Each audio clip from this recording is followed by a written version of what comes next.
Bismillahirrahmanirrahim.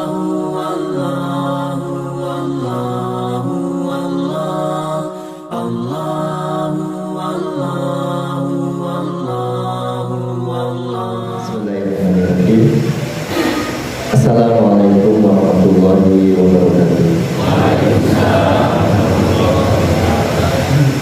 Alhamdulillah. Alhamdulillahirrahman alamal Qur'an khalaqal insan alamal bayan.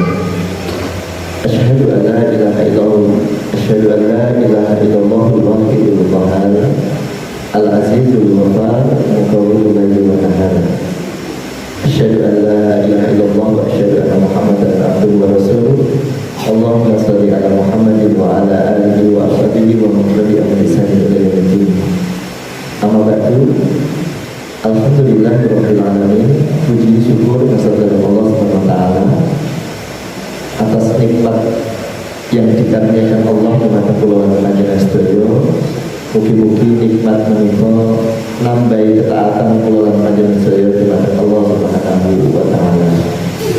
Tambah taat, tambah takwa, tambah iman kepada Allah Subhanahu wa taala. Jamaah yang dirahmati dari Allah Subhanahu wa taala, dalam kajian malam ini saya ingin menyampaikan kisah yang sering jenengan dengar mungkin ya. Kisah yang sudah terbiasa kita dengar, tapi insya Allah semoga nanti bisa kita ambil hikmahnya, yaitu kisah yang Allah abadikan di dalam surat Al-Isra ayat yang pertama, yang menyebut kisah tentang Isra dan Mi'raj. Kisah tentang Isra dan Mi'raj Walang panjenengan sampun mireng, sampun ngertos, sampun mendengar berkali-kali. Semoga ini menambah iman dan takwa walang panjenengan sedaya. Kisah tentang Isra Mi'raj ini salah satu peristiwa besar. Salah satu peristiwa yang besar. Mungkin dari cekap. Nah, betul cekap lebih sambung pertemuan berikutnya. Terus peristiwa ini adalah peristiwa yang sangat luar biasa, terjadi pada sekitar tahun ke-10 atau ke-11 dari kenabian. Jadi Kanjeng Nabi diangkat usia 40 tahun, dan ini terjadi di masa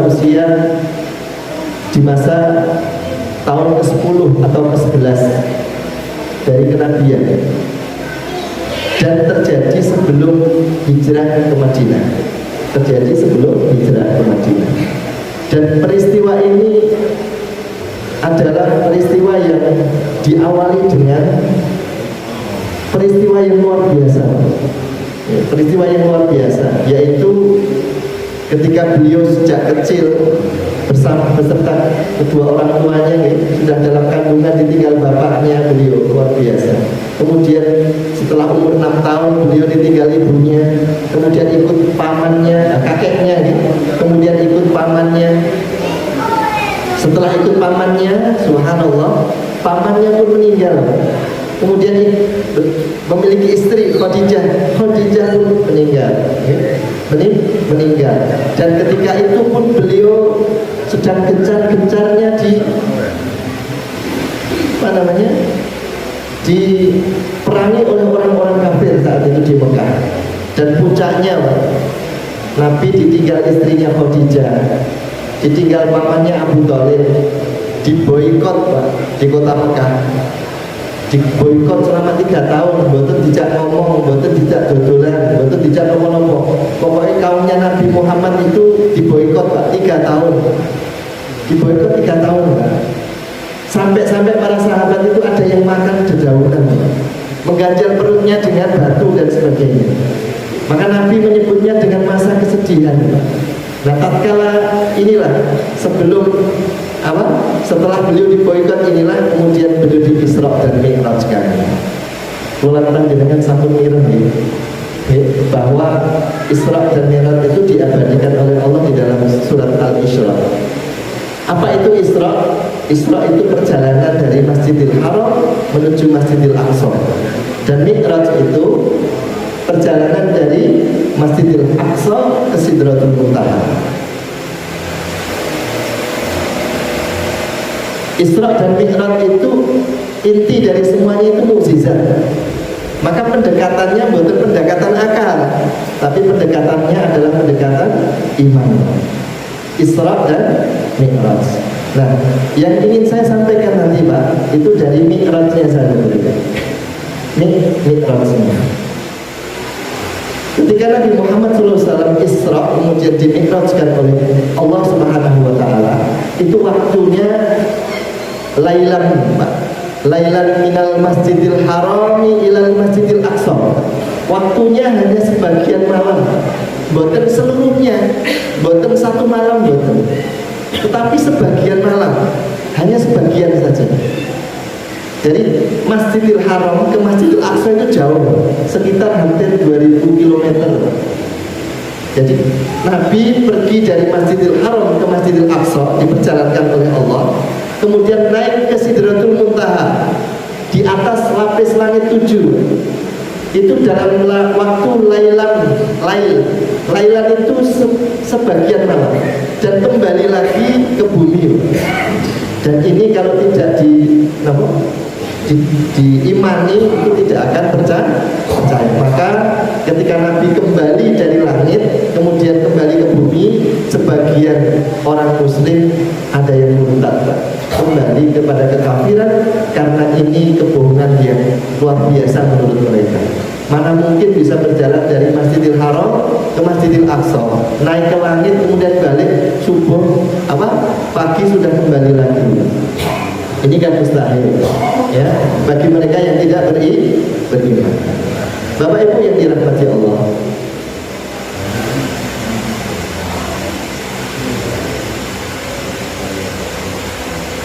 ketika Nabi Muhammad SAW diisrakan dari Masjidil Haram ke Masjidil Aqsa, kemudian Nabi Muhammad dimi'rajkan ke langit 7, beliau naik kendaraan, ya, dalam sebuah riwayat, mungkin jangan buka hadisnya. Anas bin Malik radhiyallahu anhu mengisahkan tentang kisah Isra Mi'raj itu.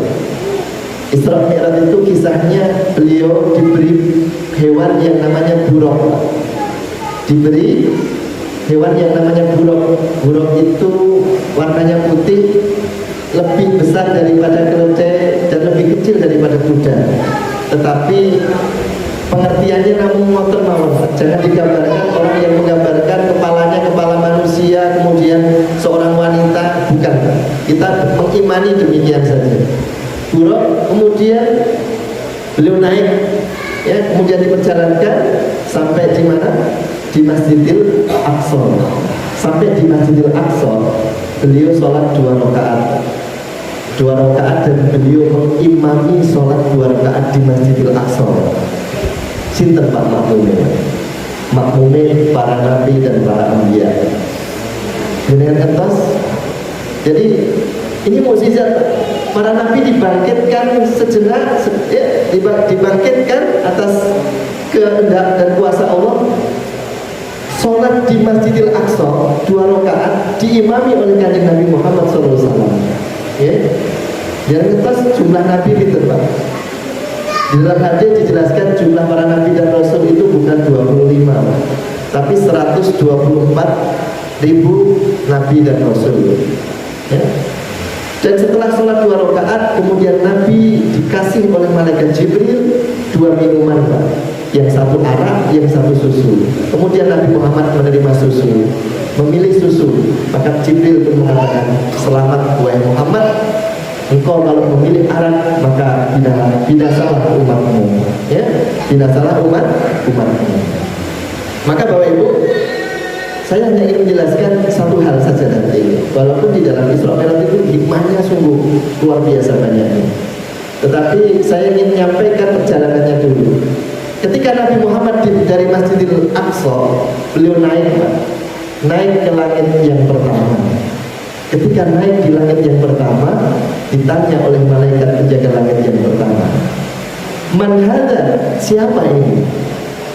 Dengan bayangkan Pak, malaikat Jibril itu nek pun wirawiri teng langit pun biasa Pak. Tapi subhanallah, mau naik ke langit itu sing kita ngerti oleh malaikat. Ya, terus ditakut oleh malaikat. Di dalam hadis riwayat Anas bin Malik radhiyallahu anhu, beliau ditanya oleh malaikat penjaga langit, "Man hadza?" Ini siapa? Ini Jibril. Ya. Ini Jibril. Ma'ak, siapa yang bersama engkau? Muhammad. Ya. Waqad ursila ilaihi, apakah dia sudah diutus? Iya, dia sudah diutus. Maka dibukalah pintu langit yang pertama. Ya, dan tidak enten tiang sing ngaku wis tau wirawiri teng langit niku ngapusi. Ya. Pernah dengar banget jenengan? Enten wong ngaku sepulino munggah medhun lah langit niku bohong. Tidak akan dibukakan pintu. Malaikat Jibril aja, malaikat yang paling mulia, malaikat yang komandannya malaikat mau naik aja masih ditanya. Mana yang saya mau bapak-bapak, ibu-ibu, kan jenengan dari wong gede, jadi orang pejabat tinggi yang ditanggung tidak yatim, yang nyawu, jenengan itu sinten. Mungkin orang ngerti nih aku bupati. Nah, kadang-kadang dengan emosi, dan seterusnya. Malaikat Jibril dengan santunnya, mana siapa ini? Jibril alaihissalam. Maaf, siapa yang bersama engkau? Muhammad. Waqad ursila ilaihi, apakah dia sudah diutus? Iya, sudah diutus. Dibukalah pintu langit. Jenengan boten sambayang iki langite kaya apa. Ki enek pintune niku. Ya, ini diimani saja. Diimani. Setelah dibukakan pintu langit, di langit pertama bertemu dengan Nabi Adam alaihissalam. Nabi Adam menyambut, marhaban min ibni wa nabiyyun. Disambut oleh Nabi Adam. Disambut oleh Nabi Adam di lapis langit yang pertama. Disambut dengan selamat, ya, selamat datang wahai anakku yang soleh dan Nabi yang soleh. Luar biasa. Disambut. Ketika bertemu dengan Nabi Adam ketika menoleh ke kanan dia tersenyum, Pak. Dan ketika menoleh ke kiri dia menangis, Pak. Kenapa demikian? Karena dia menoleh ke kanan melihat keturunannya, Pak, yang masuk surga, maka dia tersenyum. Tatkala dia menoleh ke kiri, dia menoleh keturunannya, gambaran keturunan yang masuk ke neraka. Maka Bapak Ibu yang dirahmati Allah, kalau kita bermaksiat kepada Allah, berarti kita telah menyakiti kakek kita, Nabi Adam alaihissalam. Menyakiti kakek kita menangis. Kemudian beliau naik ke langit yang kedua. Ketika naik ke langit yang kedua, sama Pak pertanyaannya malaikat sama. Penjaga langit yang kedua bertanya, Man hadza, siapa ini? Jibril alaihissalam. Siapa yang bersamaku? Muhammad. Apakah dia sudah diutus? Waqad ursila ilaihi, apakah dia sudah diutus? Iya, dia sudah dibuka pintu langit yang kedua. Ketemu dengan Nabi Isa alaihissalam dan Yahya alaihissalam. Ketika bertemu dengan Nabi Yahya dan Nabi Isa alaihissalam, beliau disambut oleh Nabi Isa dan Nabi Yahya. Marhaban ya akhi, marhaban ya akhi wa nabiyyi. Selamat datang wahai saudaraku dan Nabi yang saleh. Luar biasa. Disambut oleh para nabi. Kemudian naik ke langit yang ketiga. Pertanyaannya malaikat sama ketika naik ke langit yang ketiga. Sama, Pak. Jangan kertas ketika Nabi Muhammad menggambarkan lapis langit yang pertama. Ketika Nabi sama sahabat cincinnya dilepas, tahukah kamu langit yang pertama? Ini langit yang pertama. Kemudian dilemparkan ke padang pasir. Kemudian beliau mengatakan, cincin itu langit pertama, padang pasir yang luas itu lapis langit yang kedua. Kemudian kalau kamu naik ke lapis yang kedua, maka lapis yang kedua itu seperti cincin, lapis yang ketiga seperti padang pasir. Subhanallah, luasnya luar biasa. Sakit bayangin betul. Subhanallah. Maka subhanallah, sholat kita diawali dengan kalimat yang luar biasa. Allahu Akbar. Allah Maha Besar. Allah Maha Besar. Dan kebesaran Allah sungguh luar biasa. Naik ke langit tiga ketemu dengan Nabi Yusuf alaihissalam. Disambut oleh Nabi Yusuf alaihissalam. Marhaban ya, wa akhi wa nabi, selamat datang wahai saudaraku yang soleh dan Nabi yang soleh. Dan ketika melihat Nabi Yusuf alaihissalam di lapis langit yang ketiga, Kanjeng Nabi mengatakan, idza huwa qad utiya syatrul husni. Nabi Yusuf itu wajahnya itu, mohon maaf, keindahan wajahnya setengah dari keindahan yang ada di dunia. Jadi setengah keindahannya itu miliknya Nabi Yusuf, setengah sebagian ditumong sak donya. Itu sakit gambar kayak luar biasa. Nabi Yusuf alaihi salam kemudian naik lagi ke langit yang keempat, ketemu dengan Nabi Idris alaihissalam. Pertanyaannya sama, setiap masuk ke langit beliau ditanya pertanyaannya sama dan malaikat. Terus naik ke langit yang keempat bertemu dengan Nabi Idris alaihissalam, sama disambut oleh malaikat Idris. Marhaban ya akhi wa nabi, selamat datang wahai saudaraku yang soleh dan nabi yang soleh. Naik lagi ke langit yang kelima, ketemu Nabi Harun alaihissalam. Naik lagi ke langit yang keenam, sama pertanyaannya, ketemu Nabi Musa alaihissalam. Beliau ketemu di langit yang keenam dengan Nabi Musa alaihissalam. Ketika Nabi Muhammad ingin melanjutkan bersama malaikat Jibril naik ke langit 7, Nabi Musa alaihissalam menangis. Kenapa engkau menangis wahai Nabi Musa? Aku menangisi umatku. Engkau umat di akhir zaman, tetapi engkau yang akan masuk surga paling duluan. Ya. Engkau yang apa? Umat di akhir zaman, tapi engkau yang akan masuk surga duluan. Ya. Kemudian yang kedua, beliau menangis karena umatnya bandel-bandel. Umatnya Nabi Musa, Bani Israel itu, Pak. Niku nun sewu, Pak. Ngomong mawon, Pak. Nek cara gampangan itu cerewet, Pak. Ini ampun dengan kita ini kan dari orang cerewet lagi Bani Israel ini. Ampun macam Bani Israel itu cerewet, Pak. Tiga belas sapi itu, pokoknya belas sapi. Sapi ini nopo kan Nabi Musa. Sing putih, sing abang. Yo sak enek misalnya. Kayak buntutnya sing dawa, sing kendek. Oh Pak, tekok ini itu lidil dek cara Jawa ini. Kayak buatan dilakoni. Nek dilakoni sih mending, Pak. Tekok dan itu buatan dilakoni. Maka Nabi Bani Israel itu kan diberi apa? Diberi hari raya hari Jumat, Pak. Kemudian dia minta, wahai Musa, minta kami tolong jangan hari Jumat, pindah hari Sabtu. Maka orang Yahudi itu kan hari Sabat, hari Sabtu hari raya, Pak. Kemudian hari Sabtu mereka hari raya, Pak. Tapi tatkala hari raya di hari Sabtu, Allah uji mereka. Di hari Sabtu mereka tidak beribadah, mereka diuji dengan ikan yang banyak karena mereka itu mencari ikan, tidak ibadah, Pak. Tapi mereka mencari ikan, melalaikan. Maka dia dilaknat, jadi kera dan diazab oleh Allah SWT. Diabadikan di dalam Al-Quran. Mereka diadab jadi kera dan apa? Dirubah jadi kera dan diazab oleh Allah SWT. Kenapa? Karena ya tadi. Ya, tapi subhanallah, insya Allah umatnya Nabi Muhammad tidak. Kita punya hari raya nih, Pak. Hari Jumat, yaitu hari rayanya hari. Dan orang Bani Israel itu, Pak, itu tidak mau bermajelis, Pak. Hebatnya orang Islam itu bermajelis, Pak. Maka orang yang suka majelis, insya Allah pasti dia akan menjadi orang baik. Orang yang suka bermajelis, insya Allah itu ciri-ciri orang yang baik. Apalagi di masa pandemi seperti ini, Pak, susah cari majelis. Seingat saya, alhamdulillah, Masjid At-Taqwa Merah ini nggak pernah libur dari majelis, Pak. Yang lain libur, di sini nggak pernah libur. Semoga Allah karuniakan yang luar biasa. Nabi-nabi sebelumnya itu nggak pernah, Pak, umatnya mau bermajelis. Apalagi umatnya Nabi Nuh. Ketemu Nabi Nuh, minggir, Pak. Lari, Pak. Disumpel namanya telinganya pakai namanya tangan, Pak, pakai jari-jari. Ini Nabi Nuh tidak mau mendengarkan dakwahnya. Tidak mau mendengarkan dakwahnya. Tapi kalau orang sudah mau duduk-duduk bermajelis, insya Allah pasti imunnya juga kuat, imannya juga kuat. Imun itu apa? Kekebalan tubuhnya. Insya Allah sehat ya, Pak ya. Alhamdulillah.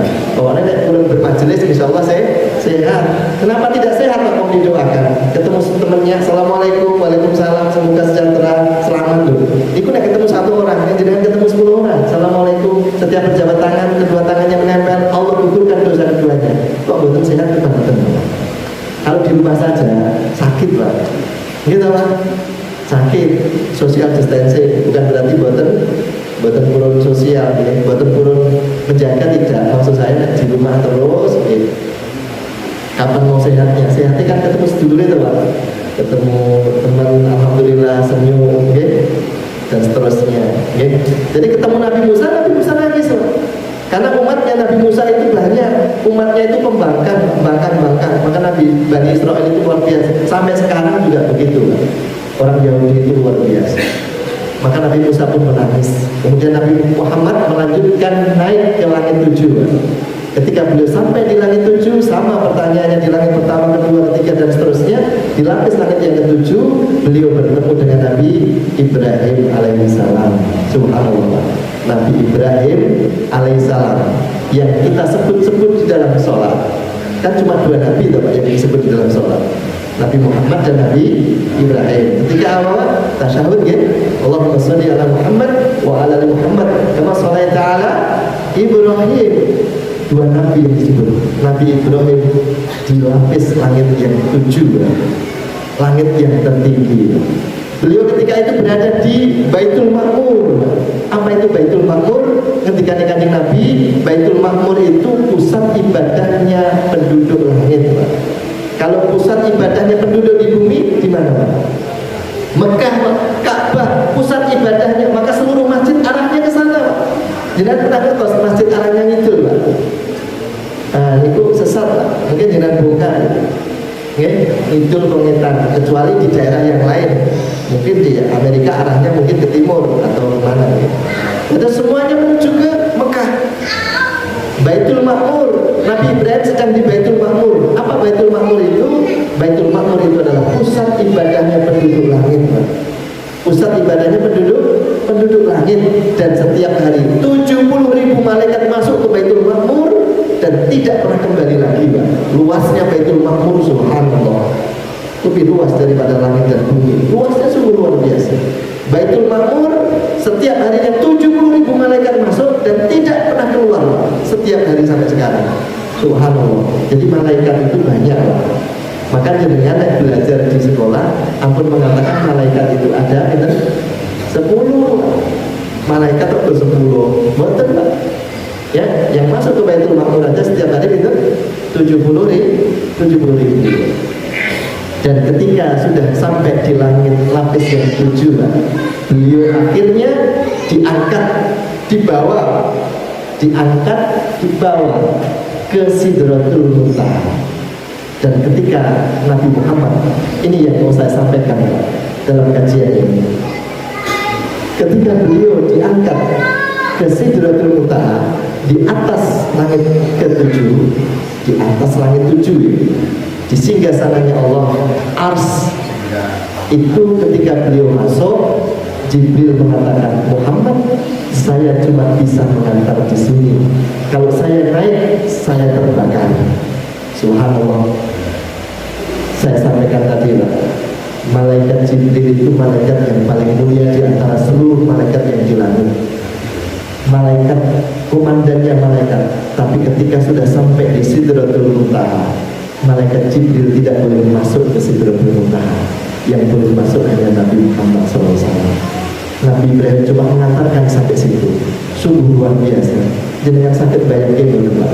Orang yang ketika di Mekah berjualan ke pasar, berdagang, berhubungan dengan sahabatnya, ya, bergurau dengan sahabatnya, manusia biasa seperti kita.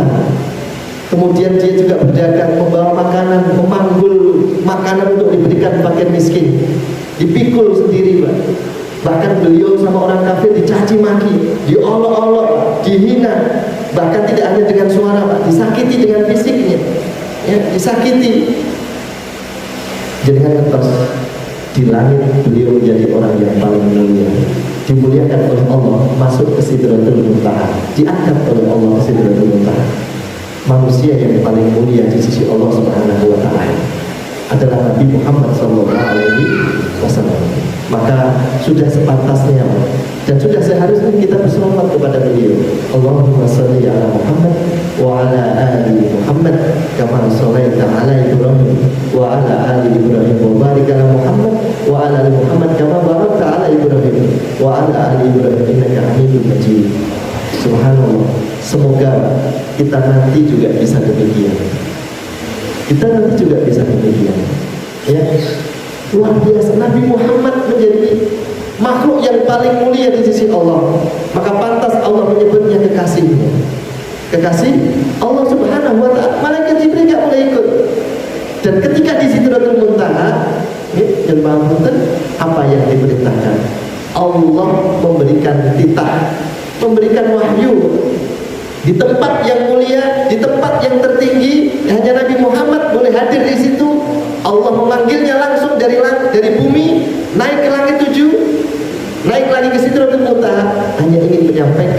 satu wahyu untuk mengerjakan sholat 50 waktu.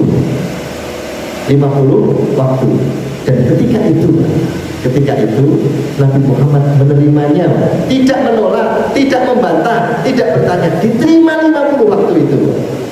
Subhanallah, ini menandakan bahwa sholat adalah amalan yang paling utama. Maka sungguh benarlah kata Rasulullah SAW, amalan sholat ini yang akan membawa kemuliaan seseorang. Amalan sholat ini yang akan membawa seseorang mulia di hadapan Allah Subhanahu Wa Taala. Bahkan malaikat Jibril, malaikat yang paling mulia pun kalah dengan kemuliaan manusia yang mengerjakan sholat dengan sebaik-baiknya. Maka Bapak Ibu, jangan sampai meremehkan sholat 5 waktu. Maka ada yang mengatakan sholat itu adalah as-sholatu mi'rajul muslimin. Sholat itu adalah mi'rajnya orang-orang Islam, orang-orang yang beriman. Jadi orang yang sholat itu dikatakan mi'raj, naik ke langit, tembus kepada Allah Subhanahu wa Ta'ala. Bukan jasadnya, tapi ruhnya. Ketika dia mengucapkan Allahu Akbar, maka ruhnya naik ke langit, Pak. Ruhnya naik ke langit. Maka dikatakan wasta'inu bis-sabri was-shalah. Kalau kalian susah, kalau kalian menghadapi kesulitan, menghadapi apapun yang susah di bumi ini, kerjakan sholat. Wasta'inu bis-sabri, sabar dulu, terus kerjakan sholat. Wa innaha lakabiratun ila alal khashi'in, dan sungguh sholat itu berat.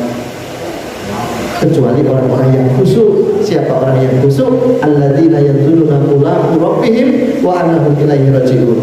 Mereka yang yakin bahwa mereka bertemu dengan Tuhannya. Mi'raj sholat. Jadi orang sholat itu mi'raj. Jadi sholat itu amalan yang terbaik, Pak.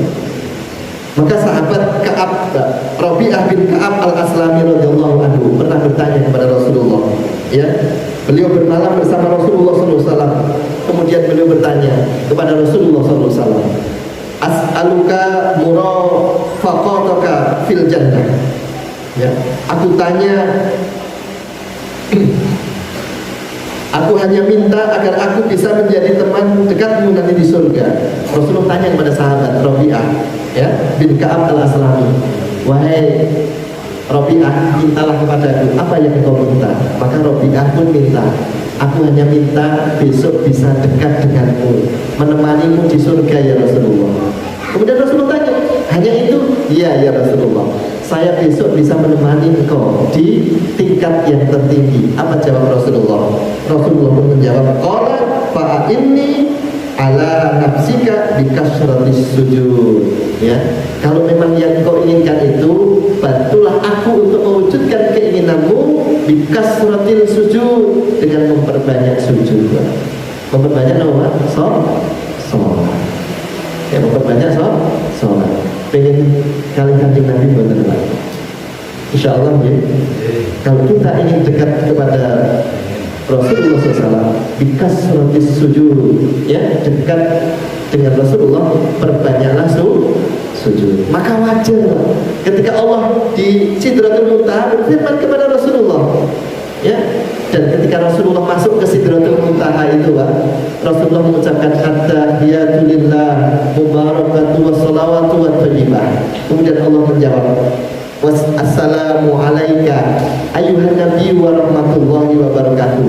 Nabi pun menjawab, assalamu alaina wa ala ibadillahi sholihin. Bacaan ini kita baca ketika salat, betul Pak? Pas tasawuf akhir tuh, Pak. Subhanallah, mi'rajnya as-sholatu mi'rajul mu'minin. Salat itu mi'rajnya orang-orang beriman. Sungguh luar biasa. Nah, jadikan tinggal ketika beliau menerima sholat 50 waktu, diterima. Beliau itu tidak pernah membantah sama Allah, sami'na wa ata'na, dengar langsung taat, Pak. Dan beliau sangat malu kepada Allah. Maka beliau pun turun ke langit 7, ke langit yang ke-6, ketemu dengan Nabi Musa lagi, Pak. Ditanya, ya Muhammad, apa yang diwahyukan engkau kepadamu? Apa kata Nabi Muhammad?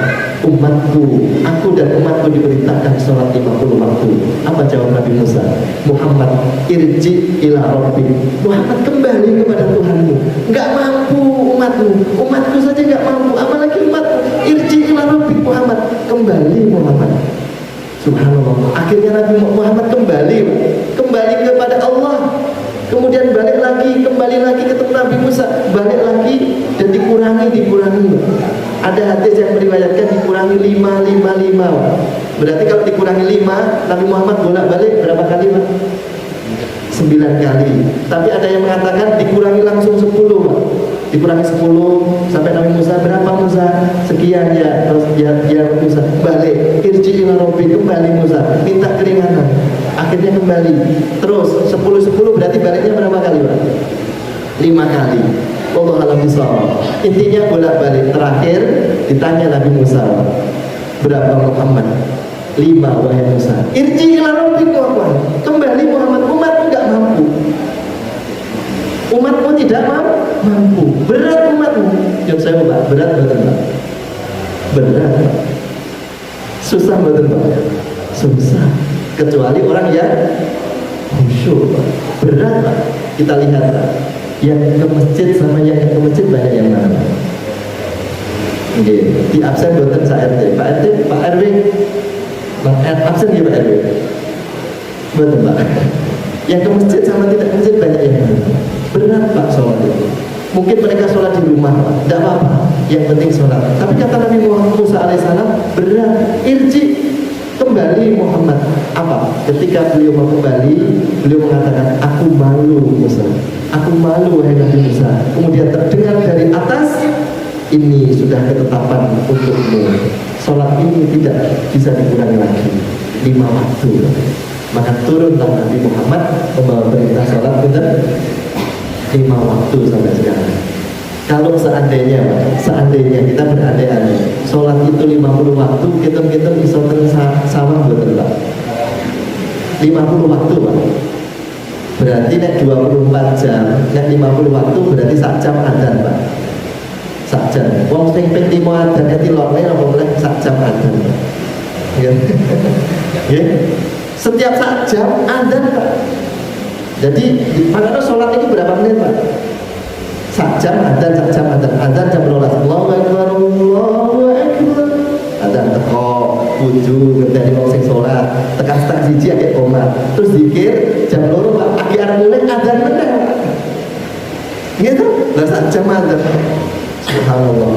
Untungnya Nabi Musa kan balik, Pak.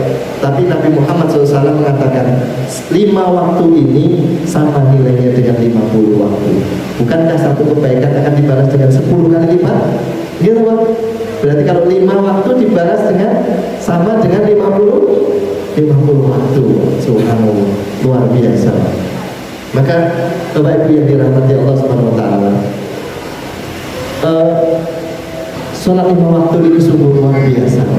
Sungguh luar biasa. Amalan yang tidak dititipkan kepada malaikat Jibril. Kalau yang lain dititipkan sama malaikat Jibril, tapi kalau sholat langsung dipanggil dari bumi, ya, naik ke langit, Pak, untuk menerima wahyu sholat. Maka benarlah kata Rasulullah. Setiap sahabat tanya, ya Rasulullah, amalan apa yang paling dicintai oleh Allah? Ya Rasulullah, amalan apa yang terbaik di hadapan Allah? Apa jawab Rasulullah? As-sholat. Maka beliau ketika meninggal pun mengatakan, as-sholat, jagalah sholat. Dan jaga sholat. Ketika beliau meninggal, beliau mengatakan Anisa, as-sholat. Gimana nanti wanita, gimana nanti umatku, gimana nanti sholat umatku, dan seterusnya. Maka sungguh, mari kita jaga amalan sholat 5 waktu. Umar bin Khattab, mohon maaf, Abu Bakar As-Siddiq radhiyallahu anhu pernah menasihati Umar. Allah tidak akan menerima yang sunnah sebelum yang wajib engkau lakukan. Artinya apa? Kita dahulukan sholat 5 waktu. Kalau sudah sholat 5 waktu itu tentunya kita laksanakan, pasti banyak kekurangannya, gitu, Pak. Banyak kekurangannya. Ada yang sudah bisa menjamin sholat 5 waktunya diterima oleh Allah? Maka kalau belum, Pak, dalam hadis qudsi beliau Allah Subhanahu berfirman, cek dulu sholat 5 waktunya. Kalau sholat 5 waktunya nggak baik, apakah ada sholat sunnahnya? Nah, sholat sunnah ini untuk menambah apa? sholat 5 waktu yang mungkin kurang sempurna. Rasulullah SAW pernah menyuruh sahabatnya untuk sholat sampai 4 kali. Ketika sholat sama beliau mengatakan sholatlah. Kamu belum sholat lagi. Kemudian setelah sholat, belum sholat lagi. Sampai beberapa kali, kemudian sahabat tadi mengatakan, ya Rasulullah, saya sudah tidak bisa sholat lagi selain sebaik ini. Apa kata Rasulullah? Rasulullah mengatakan, kalau kamu ingin sholat yang baik, awali dari wudhu. Dari wudhu. Bagaimana wudhu yang baik, Pak? Ketika jenengan membasuh tangan, ruhnya naik. Ruhnya naik itu, ya Allah, bismillahirrahmanirrahim. Ingat sama Allah. Maka kalau wudhu jangan gocek, Pak. Kayak lari TPA. Wudhu itu sirat-siratan, Pak. Wudhu sakit sirat-siratan. Iso ngomong, Pak. Wudhu itu sakit ngobrol. Afdolnya wudhu itu tidak bicara. Mungkin jenengan nek nakoi sejarahnya pas wudhu kayak nanti sahuri apa nesu. Aku mulai nasi sholat. Tak takoi mau pas wudhu nanti nyawuri. Ampun wonten. Adabnya nawa wudhu ampun bicara karena dia jangan khusyuk. Ketika seorang hamba membasuh kedua telapak tangannya, maka dosa kedua telapak tangannya tadi apapun yang dia lakukan berguguran bersama air wudhunya. Dan saya lupa ketika Nabi Muhammad SAW mau dimi'rajkan, naik ke langit, beliau bersihkan dulu dadanya. Masih ingat ini kisah beliau dibelah dadanya? Dibelah dadanya, diambil jantungnya, dibasuh dengan air zam-zam. Tapi jenengan ajak sholat betul sah bedah jantungnya. Mungkin betul sakit balik tapi yang dicuci nama tangannya, kemudian mulutnya, hidungnya, mukanya dicuci, Pak. Dibasuh dengan air wudhu. Subhanallah, saya sering melihat, Pak, ya, orang yang wudhu itu khusyuk sekali. Maka kalau kita ingin memperbaiki sholatnya, perbaiki nama wudhunya, perbaiki wudhunya, wudhu yang terbaik. Maka ketika Rasulullah menyuruh, kalau kamu ingin sholat yang terbaik, perbaiki dari wudhunya. Maka monggo diperbaiki wudhunya. Semoga sholat kita nanti menjadi yang terbaik. Ketika ini para ulama bahwa bulan Sya'ban ini bulannya untuk menjaga amalan. Kita jaga amalan-amalan yang kita lakukan untuk menuju Ramadan. Dan Ramadan itu tempat untuk memanen, bukan untuk baru amalan, betul, tapi Ramadan sudah panen. Maka hari ini kita ibaratkan seperti Ramadan, Pak. Kalau bisa sholat sunnah, diperbanyak sholat sunnahnya, tadarus Al-Quran, dan sehingga Ramadan masuk nanti sudah terbiasa. Jadi Bapak Ibu yang dirahmati Allah SWT, itu salah satu kisah yang luar biasa di dalam Isra dan Mi'raj. Ya, di dalam Isra dan Mi'raj sungguh kisah tentang beliau diutus, dipanggil oleh Allah tentang perintah untuk sholat 5 waktu. Untuk perintah sholat 5 waktu. Sungguh sholat itu mampu mengantarkan seseorang menjadi orang yang paling mulia di sisi Allah Subhanahu wa Ta'ala. Dan kanjeng Nabi ketika dari Abu Hurairah radhiyallahu anhu, hadis riwayat Tirmidzi, beliau mengatakan, Inna awwala ma yuhasabu bil abdu yaumal qiyamah. Sesungguhnya amal yang akan dihisab di hari kiamat pertama kali sholat. Kalau sholatnya baik, maka dia sukses dan bahagia. Tapi kalau sholatnya rusak, maka dia akan rugi. Jadi yang dilihat pertama kali sholat 5 waktunya. Maka mari kita perbaiki sholat kita. Perbaiki sholat kita menjadi sholat yang terbaik, menjadi sholat yang luar biasa. Dan agar kita bisa melakukan sholat dengan baik, tentunya kita harus belajar tentang tata caranya, kemudian rukun-rukunnya dan sebagainya. Yang jelas kalau kita ingin belajar tentang sesuatu itu harus mencakup 3 hal, Pak. Coro, rasa, dan promo. Pernah saya sampaikan, toto coro, toto roso, dan toto kromo. Orang Islam itu harus punya 3 itu. Caranya tahu, dan dia merasakannya, dan dia tahu apa sopan santun atau adabnya. Maka banyak orang yang sholat tapi rambi roso, betul gada roso. Maka sholatnya pun juga asal-asalan. Ada orang yang sholat punya coro, punya roso, tapi nggak punya adab, Mbak, punya toto kromo. Maka kan banyak orang kita lihat dia sholat, tetapi perilakunya masih jauh dari orang-orang yang sholat. Sedangkan Allah sudah mengatakan di dalam Al-Quran, Inna sholata tanha anil fahsya'i wal munkar. Kalau sholatnya benar, dia tidak akan fahsya dan munkar. Fahsya itu berhubungan dengan sifat, Pak. Ya? Iri, dengki, sombong itu fahsya. Munkar itu perbuatan yang keji, mencuri, minum minuman keras dan sebagainya, merampok dan seterusnya itu. Jadi orang yang sholat dia tidak mungkin akan melakukan fahsya wal munkar, perbuatan keji dan perbuatan munkar. Maka Bapak Ibu yang dirahmati Allah Subhanahu wa taala, sholat adalah ibadah yang terbaik. Semoga sholat kita nanti semakin baik dan kita sambut di bulan Ramadan menjadi sholat yang terbaik masuk di bulan Ramadan. Adik-adik menari sholat juga demikian, sama. Nanti sholat jamaah juga sama, sholatnya yang terbaik. Karena ada orang yang sholat jamaah tapi tidak tahu Pak caranya sholat jamaah.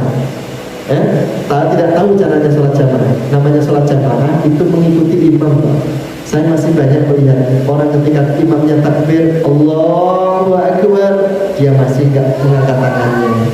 Harusnya dia ikuti takbir. Ketika imamnya rukuk, dia rukuk, Pak. Ketika imamnya sujud, dia sujud, Pak. Jadi tidak boleh ngeri, kalau Jawa ini ngeri atau jisi nggak boleh, Pak. Saya sering melihat orang sujud, temannya sujud, dia masih duduk, Pak. Temannya duduk, dia masih sujud. Ini bukan sholat jamaah. Sholat jamaah itu sujud, duduk, berdiri, takbir. Itu sholat jamaah. Ya. Semoga nanti sholat jamaah kita semakin baik. Ya. Masih banyak ya Pak. Sering saya lihat di Jumatan itu sujud suwi banget. Imamnya wis at-tahiyatulillah mubarakatuh wa sholawatulillah. Cik sujud bae. Niki buatan jamaah namanya. Namanya jamaah itu bersama-sama. Ya, tidak boleh sendiri seperti PBB itu loh. PBB itu kalau tentara disuruh hadap kanan, gerak, dia pasti hadap kanan semua, Pak. Nggak mungkin yang satu itu paling ngereni, nggak mungkin. Semuanya hadap kanan. Seperti itulah sholat jamaah. Maka mari sholat kita dibenahi, sholat kita diperbaiki bersama-sama. Semoga sholat kita menjadi sholat yang terbaik di hadapan Allah, dan nanti dihisab di yaumul qiyamah. Dihisab pertama sholat kita adalah sholat yang terbaik, dan yang lain insya Allah akan menjadi baik insya Allah. Saya kira itu yang kami sampaikan Bapak Ibu.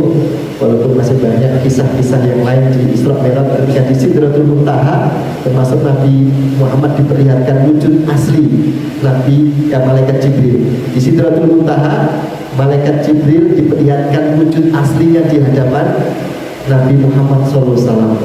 Allah ingin menguatkan hati beliau. Inilah makhluk yang menemanimu setiap hari Muhammad di bumi. Ketika di bumi wujudnya manusia, tapi diperlihatkan wujud aslinya. Dan ketika di kanjeng Nabi, malaikat itu bersayap, Pak. Dan malaikat Jibril itu kalau dibentangkan sayapnya, timur dan barat tertutup, Pak.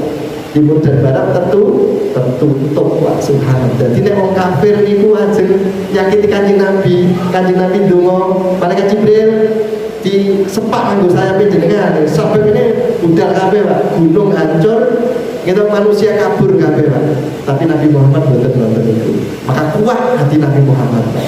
Jenengan nek dikancani malaikat Jibril seneng boten, Pak. Namun nggih didampingi malaikat sing sayape nek dibentangke timur kalih kulon kalih tan tertutup, Pak. Subhanallah. Gede boten kira-kira. Nggih. Ini dikancani malaikat Israel kurang boten. Israel. Kenapa tuh malaikat Israel? Betul kenal. Semoga Allah jadikan kita orang-orang yang luar biasa di hadapan Allah dengan sholat lima waktu kita. Bermanfaat karena sudah bisa. Mudah-mudahan Allah berikan ilmu yang bermanfaat bagi saya pribadi dan jamaah sekalian. Semakin baik sholat kita, semakin baik amalan-amalan ibadah kita, sehingga bisa menjadi bekal yang terbaik untuk menghadap Allah Subhanahu wa Ta'ala. Mari kita tutup dengan doa kafaratul majelis. Subhanallah wa bihamdika, asyhadu an la ilaha illa anta, astaghfiruka wa atubu ilaik. Wa akhiru da'wana alhamdulillahi rabbil alamin. Assalamualaikum warahmatullahi wabarakatuh.